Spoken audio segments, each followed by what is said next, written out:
Qu'est-ce qu'une marnière? Une marnière est une cavité creusée par l'homme pour extraire la craie tendre, également appelée marne, d'où le nom. Celle-ci était destinée à rendre les sols plus fertiles. C'est à partir du 19e siècle que l'exploitation de marnières devient intensive. L'extraction s'est faite en sous-sol avec accès par un puits.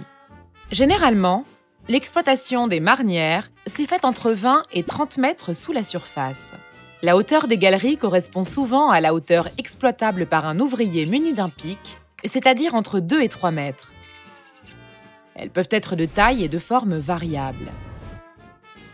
À la fin d'exploitation d'une marnière, seul le puits était comblé sur sa totalité ou partiellement. Celui-ci était parfois signalé par un arbre isolé. Ce n'est qu'en 1853 qu'intervient l'obligation de déclarer l'exploitation d'une marnière.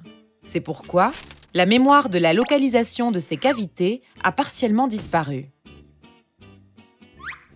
Sous l'effet du temps et des infiltrations d'eau, en particulier lors des hivers pluvieux, les puits d'accès comme les chambres d'exploitation peuvent s'effondrer, conduisant en surface à des dégâts plus ou moins importants. Or, les marnières n'ayant pas toujours été déclarées, les terrains situés au-dessus ont parfois été urbanisés, ce qui peut occasionner des risques pour les bâtiments comme les vies humaines. Pour éviter cela, des recensements ont été menés à partir d'archives, mais ils demeurent malheureusement imprécis et non exhaustifs, faute d'archives.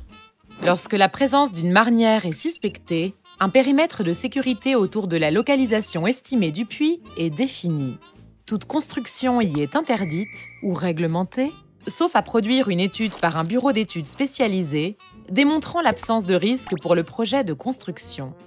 En effet, lorsqu'un puits s'ouvre, les terrains à proximité deviennent très instables.